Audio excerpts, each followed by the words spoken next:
The silver blood pooled beneath Emily's trembling fingers, warm against the subway's frozen concrete. She pressed harder against the wound, watching the girl's chest rise and fall in shallow gasps, each breath more fragile than the last. The metallic scent filled the abandoned tunnel, different from anything she had ever known, electric and otherworldly. Her own heart hammered against her ribs as she fumbled for her cracked phone with her free hand, the screen's dim glow illuminating the girl's pale face and the strange luminescence emanating from the wound itself. 3 weeks had passed since Emily Johnson last slept in a real bed. The cardboard beneath the overpass had become her sanctuary, a fortress of discarded newspapers and stolen blankets that shielded her from both winter's bite and the searching eyes of social workers. At 17, she had learned to move through the city like smoke, invisible to those who might ask questions she couldn't answer. The foster system had failed her one final time 6 months ago, and she had chosen the streets over another placement that would inevitably crumble. Here, at least, disappointment came with clear rules, but tonight, those rules had shattered. She had been scavenging near the Riverside Station entrance when she heard the scream echo through the tunnel below. Not the usual sounds of the city's forgotten, but something raw and desperate that pulled her toward the darkness despite every instinct screaming otherwise. The emergency stairs had been slick with recent rain, and she had descended carefully, her worn sneakers finding purchase on metal steps that groaned under her slight weight. What she found at the bottom changed everything. The girl couldn't have been much younger than Emily herself, maybe 15, with dark hair matted against her scalp and clothes that suggested she, too, knew the streets. But the wound across her abdomen defied explanation. No knife had made those marks.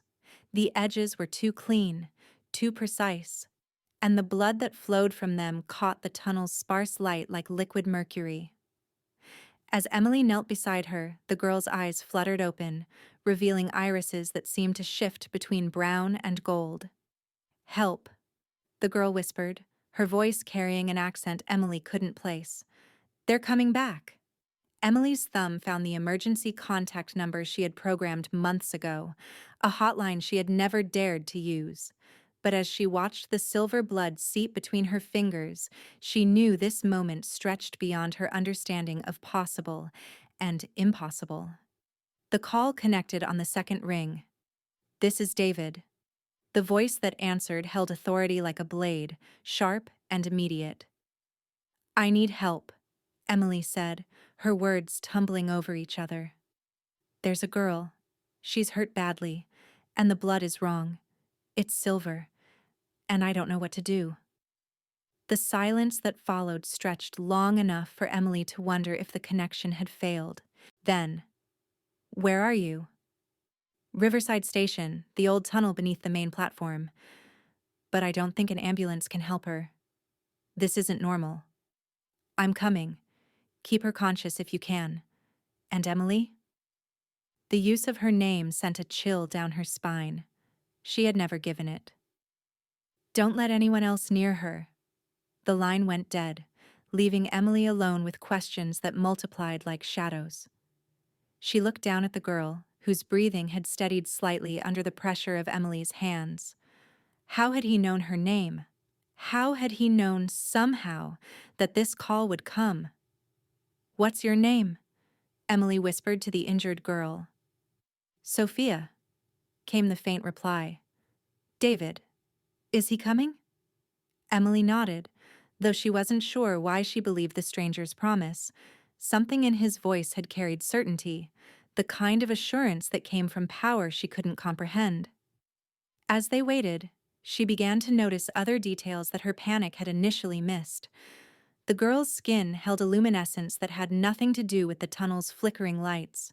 Her fingernails, though dirty from street life, seemed harder than they should be, almost crystalline. And when she breathed, Emily could swear she heard something like music in the sound, a harmony that belonged to no human throat. 20 minutes passed before footsteps echoed from the tunnel's entrance. Emily tensed, remembering the girl's warning about them coming back. but the approaching figure moved with purpose rather than stealth. As he emerged from the shadows, Emily's breath caught. David Carter appeared to be in his 30s, tall and imposing, dressed in a coat that suggested wealth and power. His dark hair was perfectly styled despite the late hour, and his eyes held depths that seemed to reflect centuries rather than decades. But it was the way Sophia reacted that convinced Emily this was no ordinary rescue. The girl's entire body relaxed, and she whispered "Father" with such relief that Emily felt her own tension ease. David knelt beside them, his movements fluid and controlled. When his gaze fell on Emily's hands, still pressed against Sophia's wound, something shifted in his expression. He reached out, gently lifting Emily's right hand, and she gasped as symbols along her palm began to glow with the same silver light as Sophia's blood. "Impossible," he breathed, but his voice carried recognition rather than disbelief. Emily stared at her hand, watching symbols she had never seen before pulse beneath her skin. They formed patterns that seemed familiar despite their strangeness, like a language she had once known but forgotten. The markings traced from her palm up her wrist, creating intricate designs that seemed to respond to David's presence. "What is this?" she demanded, pulling her hand back. "What's happening to me?" David's eyes met hers, and she saw something there she had never encountered in her 17 years of disappointment and abandonment. Genuine reverence. "You're not homeless by accident, Emily Johnson," he said quietly. "You're the last of the Guardians, the bloodline we thought had ended centuries ago."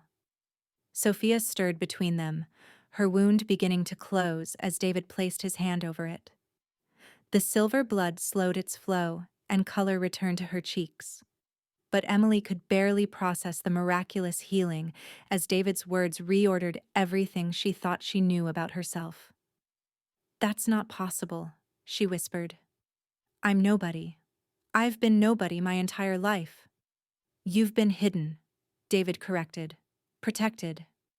But now you've awakened, and everything changes."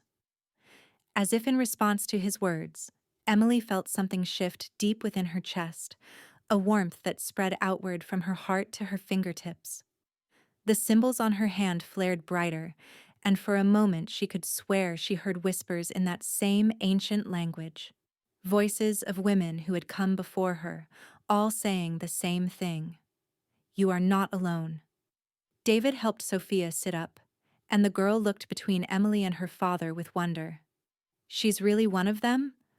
A true guardian?" "The last guardian," David confirmed. "Which means, Emily, that you have a choice to make.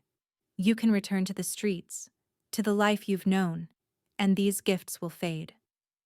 Or you can come with us, learn what you really are, and help us heal a world that's been broken for far too long." Emily looked around the tunnel that had become the stage for her transformation. The cardboard fortress under the overpass seemed like a memory from another lifetime. The constant hunger, the cold that settled into her bones, the invisibility that had been both protection and prison, all of it suddenly felt like preparation for this moment. She thought of every foster home that had failed her, every caseworker who had seen her as just another file, every night she had fallen asleep wondering if she would ever matter to anyone. But as she looked at the symbols still glowing faintly on her skin, she realized she had been asking the wrong question. It wasn't whether she would matter to someone else, it was whether she would matter to herself. "If I come with you," she said slowly, "what happens then?" "Then you learn to fight," David replied. "You learn to protect. You learn that the blood in your veins carries the memory of every guardian who came before you, and that their strength is yours to claim." Emily stood, her legs unsteady but her resolve crystallizing with each breath. She looked down at Sophia, who smiled up at her with gratitude and something that might have been hope. Then she met David's gaze, seeing in his ancient eyes the promise of purpose she had searched for her entire life. "I choose to learn," she said, and felt the words reshape her very soul. And so, With a newly ignited fire in her spirit, she stepped onto a path she never imagined, a path into a past that refused to stay buried. The transition from the tunnel's concrete embrace to David's estate felt like stepping between worlds. Emily pressed her face against the car window as they wound through gates that opened without human touch, past gardens that seemed too perfect in the moonlight. The mansion that emerged from the darkness belonged in fairy tales, all stone towers and glowing windows, yet something in its ancient lines felt familiar, as if she had dreamed of this place long before she knew it existed. Sophia had fallen asleep in the back seat, her breathing now steady and strong, the silver wound nothing more than a faint line across her skin. But Emily's palm continued to pulse with that otherworldly light, the symbols shifting and changing as if responding to their proximity to something greater than herself. David had remained silent during the drive, his hand steady on the steering wheel, but she had caught him watching her in the rearview mirror with an expression she couldn't decipher. "This is where you live?" Emily asked as they pulled through the final gate. "This is where we all live," David replied. "Those of us who exist between worlds." The interior of the mansion defied every assumption Emily had formed about wealth and power. Yes, there were crystal chandeliers and portraits spanning centuries, but there was also warmth here, life lived rather than displayed. Books lay open on tables, as if someone had just stepped away from reading. A fire crackled in the main sitting room, and she could hear voices laughing somewhere deeper in the house. It felt like a home, albeit one that housed beings she was only beginning to understand. David carried Sophia up a grand staircase, and Emily followed, her footsteps muffled by carpets that probably cost more than most people made in a year. But as they reached the landing, Emily's attention was caught by something else entirely. The walls were lined with portraits, and as she looked closer, she realized they all shared something with her. The same bone structure, the same determined set to the jaw, and most remarkably, the same symbols glowing faintly along their hands and arms. "The Guardians," David said, noticing her fascination. "Your lineage stretches back nearly 1,000 years." Emily stopped before one portrait in particular, a woman who couldn't have been much older than herself, with dark hair and eyes that seemed to hold secrets. The nameplate read, "Margaret Ashford, 1847-1891. The woman's hand was raised, palm forward, and the symbols there blazed with silver fire even in the painted image. "She looks like me," Emily whispered. "She was your great-great-grandmother," David replied.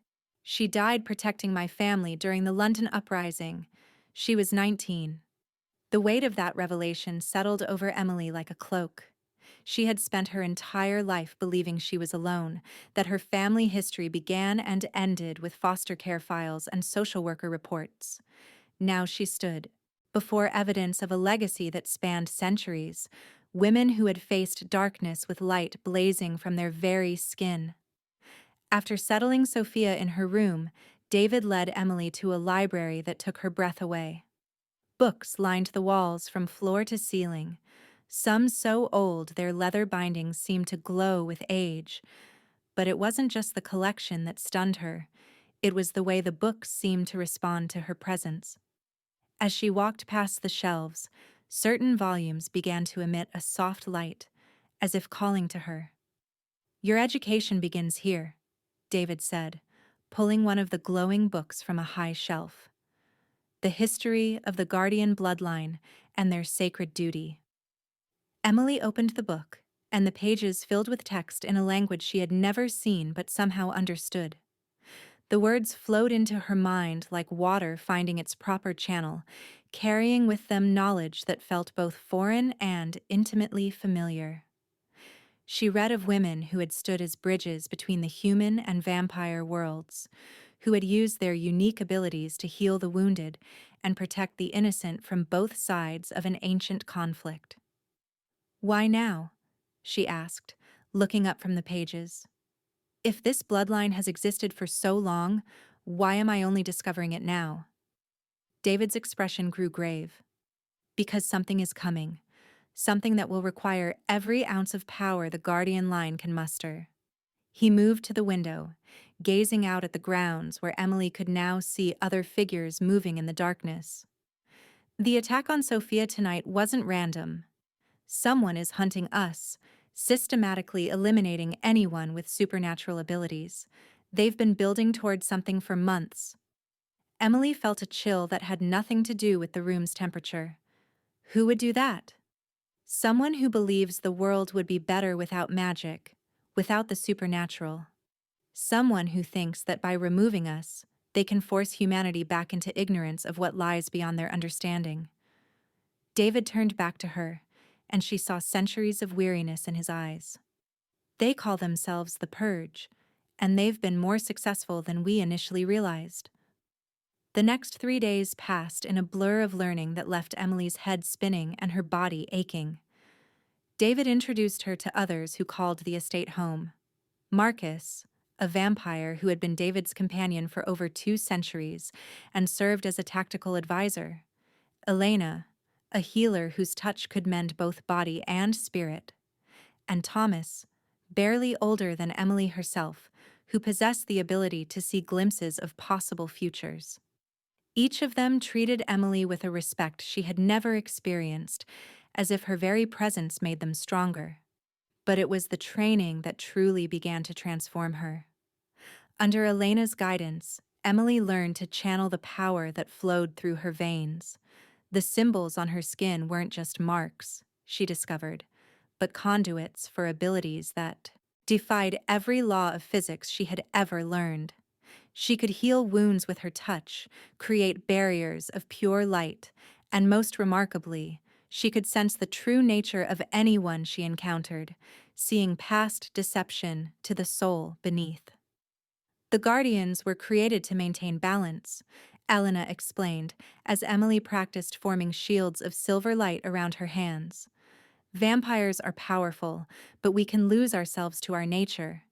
Humans are resilient, but they can be blinded by fear and prejudice. You stand between us, able to understand both, trusted by both.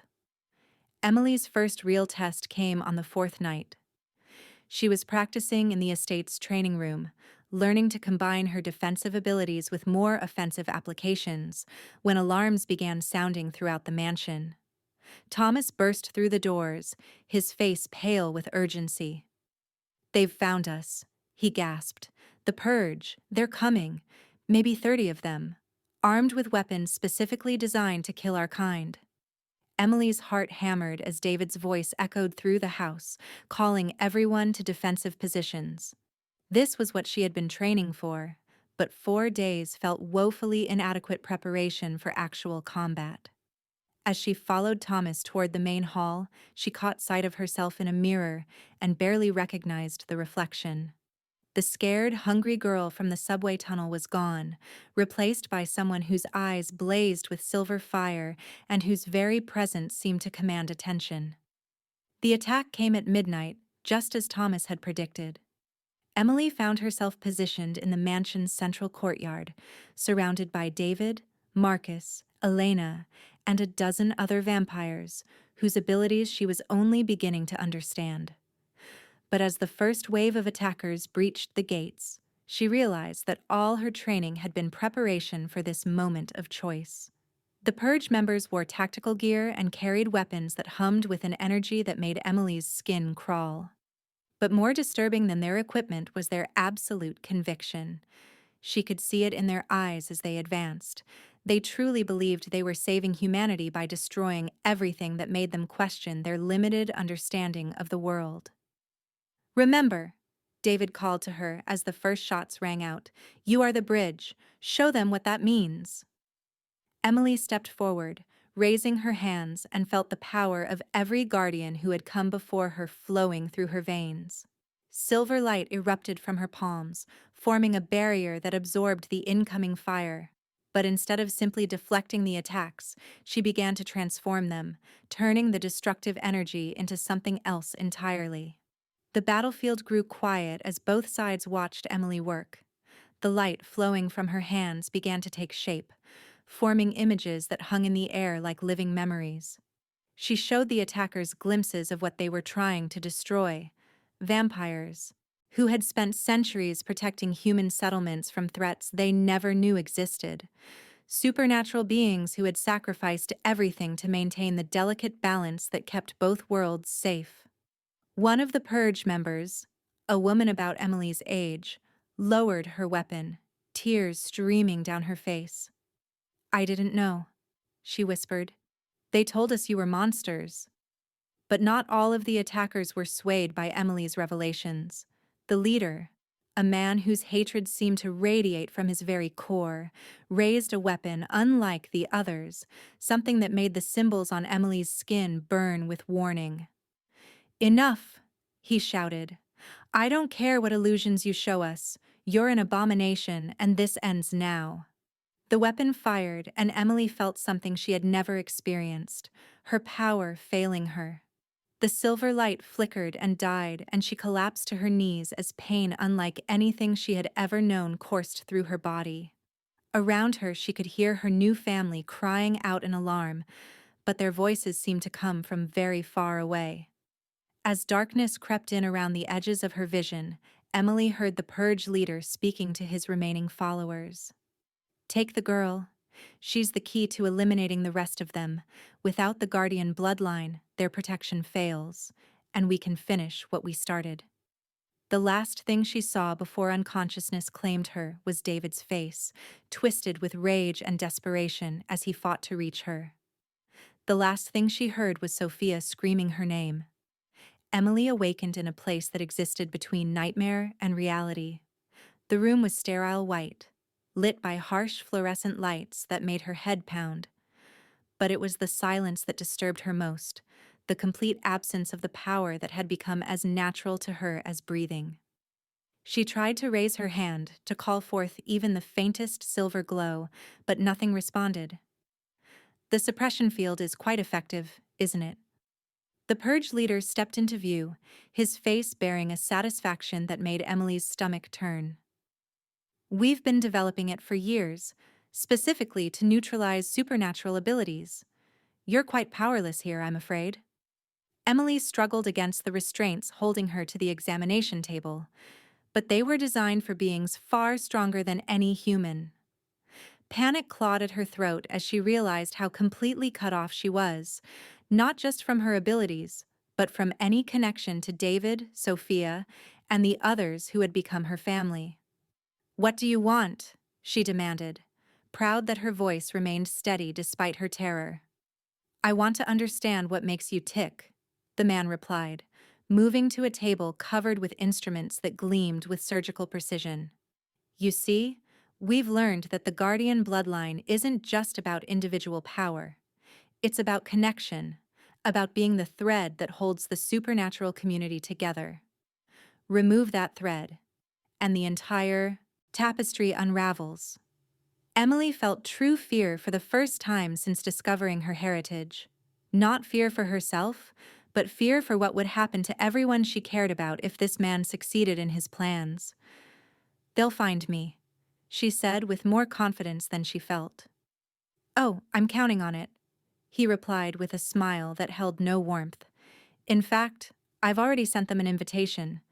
You see, Emily, you're not just our prisoner. You're our bait." The hours that followed blurred together in a haze of tests and interrogations. The Purge scientists were fascinated by her physiology, by the way the symbols remained visible on her skin even without their power. They took samples of her blood, monitored her vital signs, and subjected her to scans that left her feeling violated in ways that went beyond the physical. But it was during the psychological examination that Emily learned the true scope of their plans. The man who had captured her, Dr. Harrison Blackwood, had spent decades studying the supernatural community with the single-minded obsession of someone who had been personally wounded by it. "My daughter was killed by a vampire," he explained, his voice carrying the weight of old grief. "Not in some grand battle between good and evil, but because she was in the wrong place at the wrong time when one of them lost control.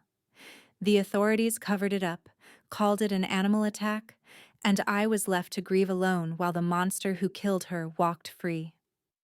Emily felt a stab of sympathy despite her circumstances. She could understand how such a loss might drive someone to extremes, but understanding didn't mean accepting. "I'm sorry for your loss," she said quietly, "but destroying everyone isn't going to bring her back." "No," Blackwood agreed, "but it will ensure no other parent has to go through what I did." The supernatural world exists in secret because it knows it can't survive exposure.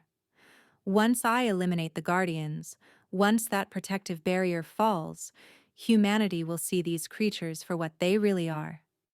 And then, Emily, the real purge will begin. The full horror of his plan settled over her like a shroud. The Guardians didn't just protect the supernatural community, they protected both sides from a war that would devastate everyone involved. By eliminating her bloodline, Blackwood wasn't just removing a threat to his cause. He was ensuring that the delicate balance David had spoken of would collapse entirely. On the second day of her captivity, Emily began to hear whispers. At first, she thought they were hallucinations brought on by the suppression field or the drugs they had given her. But gradually, she realized the voices belonged to the guardian women whose portraits lined David's halls. Margaret Ashford's voice was the clearest, speaking to her in moments when the guards weren't watching. "The power isn't gone," Margaret whispered. "It's just sleeping, waiting for the right moment to wake." "How?" Emily whispered back, moving her lips as little as possible. "Remember what Elena taught you about balance. The suppression field works by creating an absence of spiritual energy, but nature abhors a vacuum. If you can create even the tiniest crack in their containment, the power will rush back like water through a broken dam." Emily began to experiment, using techniques Elena had shown her for meditation and internal focus. The work was exhausting without her abilities to guide her, but slowly, she began to sense something. Deep within her chest, buried beneath layers of artificial suppression, she could feel the faintest flicker of silver warmth. It wasn't enough to manifest visibly, but it was there. On the third day, Thomas appeared. Emily almost didn't recognize him at first. The young man who had burst into the training room with news of the attack had been replaced by someone harder, more focused. His clothes were torn and stained, and there were shadows under his eyes that spoke of sleepless nights and desperate searching. But it was his expression that made Emily's heart soar. He had found her, and he wasn't leaving without her. "The future sight comes in handy," he whispered as he worked at the lock on her restraints. "I saw 17 different ways this rescue could go wrong, so we're trying the 18th. "How did you get past the suppression field?" Emily asked as feeling returned to her hands and feet. "I didn't," Thomas replied grimly. "None of us have our abilities here. This is going to be a very human escape." As they crept through corridors that reeked of antiseptic and fear, Thomas filled her in on what had happened since her capture. The mansion had been attacked twice more, with increasing ferocity. Marcus had been wounded, Elena was exhausted from healing the constant stream of injured, and David had barely slept as he coordinated their defensive efforts while simultaneously planning Emily's rescue. "But the worst part," Thomas said as they paused at a junction to listen for guards, "is what's happening in the outside world." Blackwood was right about one thing. Without guardian protection, the supernatural community is exposed. There have been 3 incidents this week alone. Vampires and other beings discovered by humans who couldn't understand what they were seeing. The footage is all over social media, and people are starting to ask questions we're not ready to answer. Emily felt the weight of responsibility settling on her shoulders like a lead cloak. Everything she had learned about her heritage, about the careful balance maintained over centuries, was crumbling because she had been captured and removed from the equation. They were within sight of the exit when the alarms began. "This way," Thomas urged, pulling her toward a side corridor, but Emily found herself stopping. "Wait," she said, that flicker of power in her chest suddenly blazing brighter. "I can feel them." "Feel who?"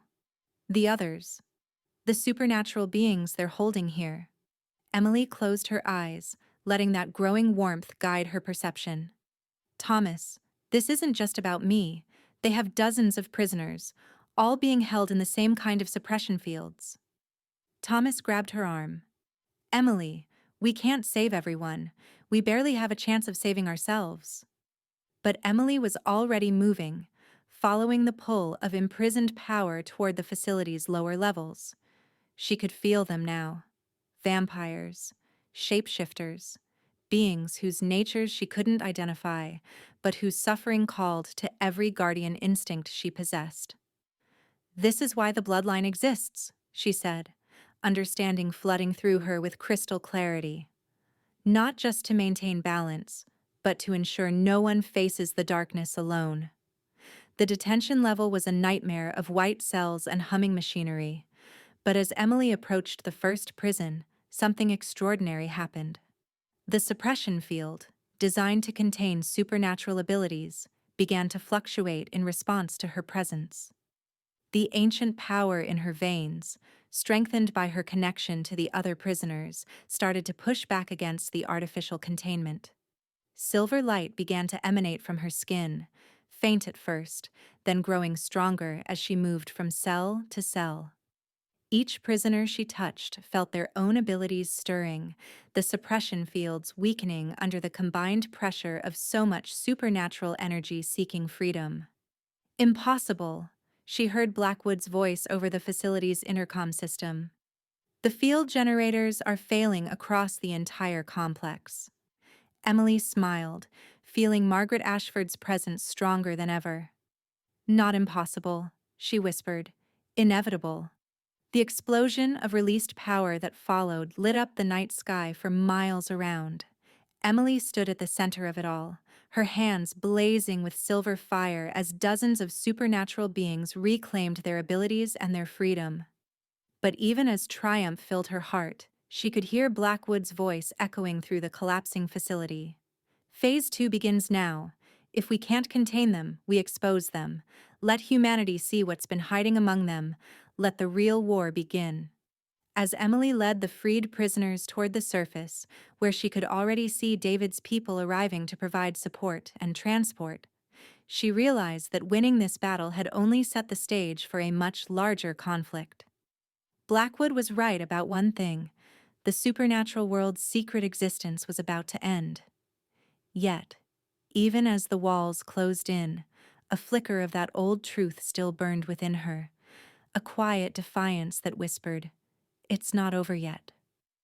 The rescued supernatural beings scattered into the night like stars finding their proper constellations, but Emily knew their freedom came with a price that would soon demand payment. As David's convoy wound through the empty streets back toward the estate, she watched news alerts flooding Thomas's phone screen, each headline more alarming than the last. "Unexplained explosion at research facility." "Witnesses report flying figures in the night sky." "Government denies knowledge of secret detention center." Blackwood hadn't been bluffing. Phase 2 was already in motion. Back at the mansion, Emily found herself in the war room, surrounded by maps, photographs, and intelligence reports that painted a picture of systematic exposure. Marcus, his arm still in a sling from the recent attacks, pointed to red markers scattered across a city grid. 17 incidents in the past 6 hours, he reported grimly. Vampires caught on security cameras moving with inhuman speed, a shapeshifter transforming in broad daylight after being cornered by purge operatives. They're forcing our people into situations where they have no choice but to reveal themselves. David stood at the room's center, his usual composed demeanor cracked with exhaustion and worry. "The Council of Elders is demanding we retreat to the old sanctuaries, abandon any humans who might be caught in the crossfire. They believe we can wait this out, that human attention spans are too short for sustained focus on our existence." "But you don't agree," Emily said, reading the tension in his posture. "I've lived through 3 attempts at systematic persecution of our kind," David replied, his voice carrying the weight of centuries. "Each time, retreat only delayed the inevitable. Eventually, we had to stand and fight, and by then, our position was weaker, our allies fewer." Elena entered the room carrying a tray of tea, her healing abilities having been taxed to their limits treating the wounded from the facility rescue. "There's something else," she said quietly. "I've been monitoring human social media networks.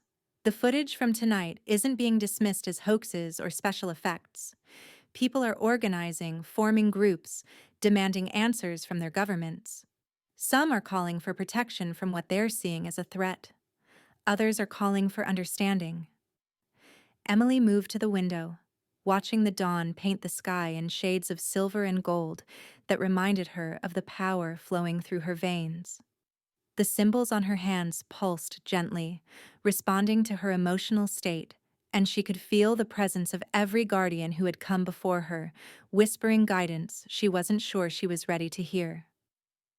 "What if retreat is exactly what Blackwood wants?"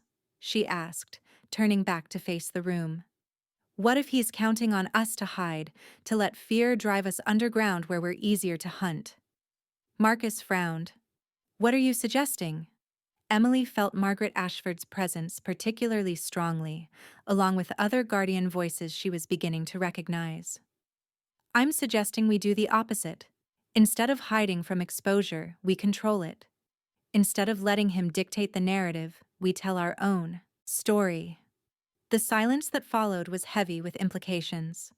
David studied her with an expression she couldn't decipher, while Thomas paced nervously near the tactical displays. "Emily," David said carefully, "what you're proposing would change everything. Once that door is opened, there's no closing it again." "The door is already open," Emily replied with growing conviction. "Blackwood saw to that. The question is whether we walk through it with dignity and purpose, or get dragged through it as monsters in the shadows." Over the next 12 hours, the situation deteriorated rapidly. Purge operatives struck 3 more supernatural safe houses, each attack carefully orchestrated to maximize public exposure. A vampire elder was cornered in Times Square during the evening rush, forced to use his abilities in full view of hundreds of witnesses and dozens of cameras.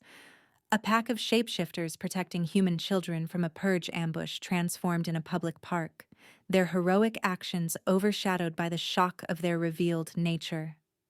But it was Sophia's capture that finally broke Emily's restraint. The attack on David's daughter happened at her school, where she had been trying to maintain some semblance of normal teenage life despite the escalating conflict. Purge operatives had infiltrated the building during lunch period, cornering her in the library where security cameras would record every detail of what followed. Faced with the choice between revealing her nature or allowing innocent students to be harmed, Sophia had chosen exposure.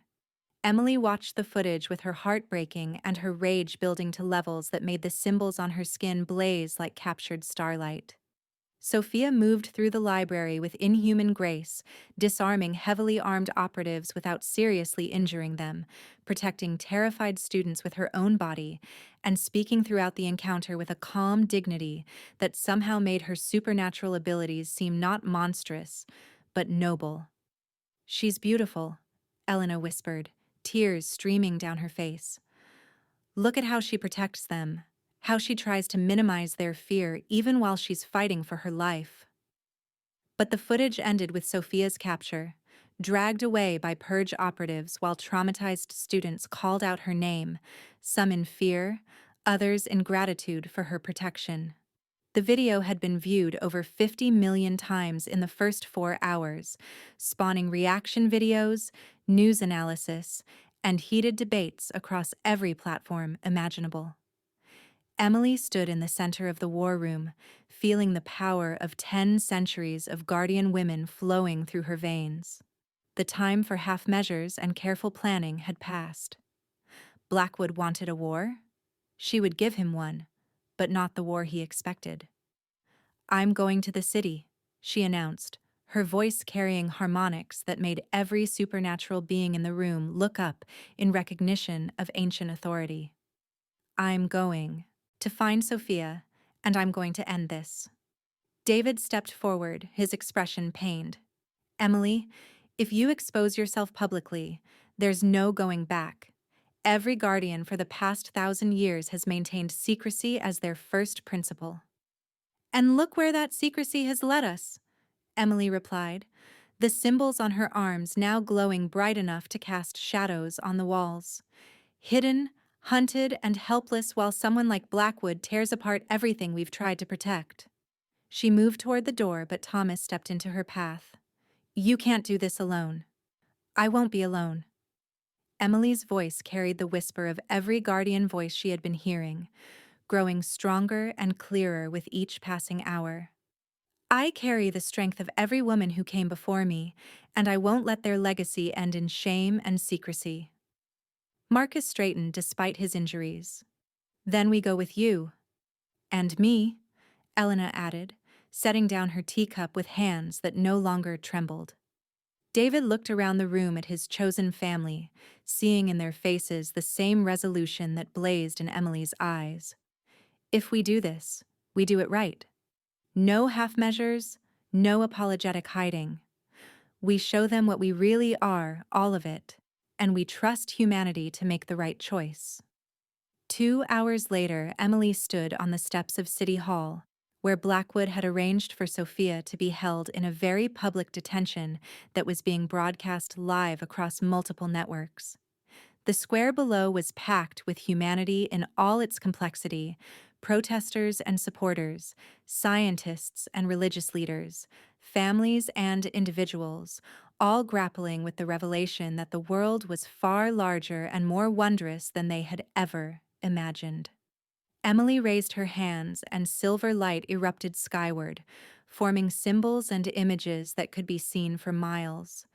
But this time, instead of showing glimpses of supernatural heroism or ancient history, she showed the truth of connection.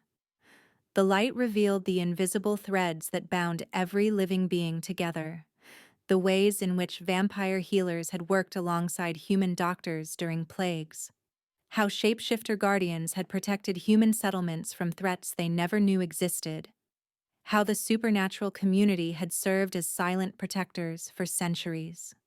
The crowd grew quiet as Emily began to speak, her voice somehow carrying to every corner of the square without technological amplification. My name is Emily Johnson, she said, and felt the weight of her heritage in every syllable. 3 weeks ago, I was homeless, forgotten, convinced I was nobody who mattered to anyone.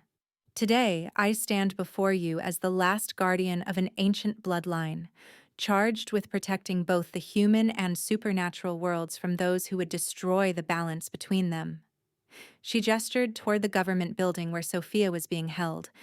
Inside that building is a 15-year-old girl whose only crime was protecting human children from people who wanted to use them as weapons in a war built on fear and misunderstanding.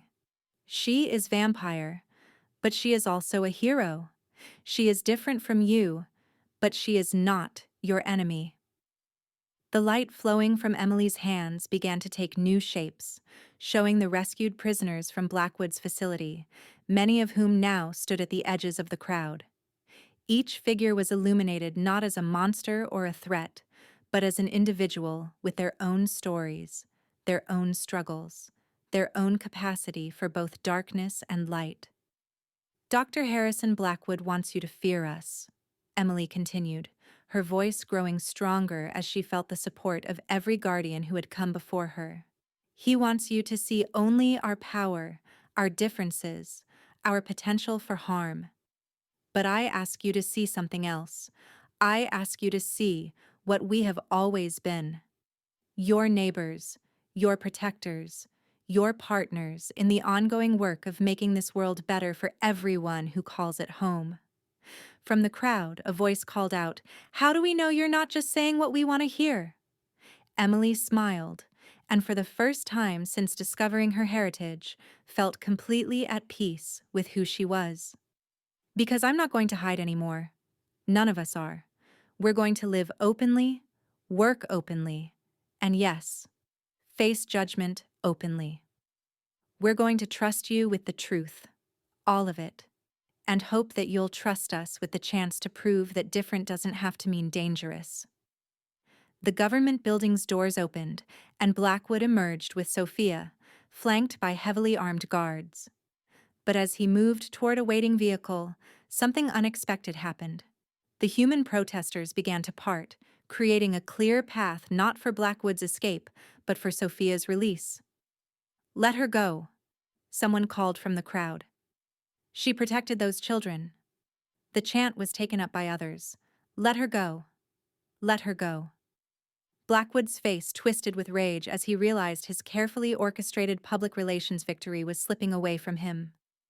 "She's a monster," he shouted into his portable microphone. "They all are. They've been manipulating you, feeding on you, using you for centuries." "And yet," Emily replied, her voice carrying easily across the square, "when your people threatened innocent children, it was a monster who stood between them and harm. When your people built secret prisons and conducted illegal experiments, it was monsters who fought to free the innocent. When your people declared war on anyone different from themselves, it was monsters who chose to protect rather than destroy." She stepped forward, the silver light around her intensifying. "Dr. Blackwood, you've forced this confrontation, demanded this choice between hiding and revelation. I choose revelation. I choose trust. I choose to believe that humanity is better than your fear would make them."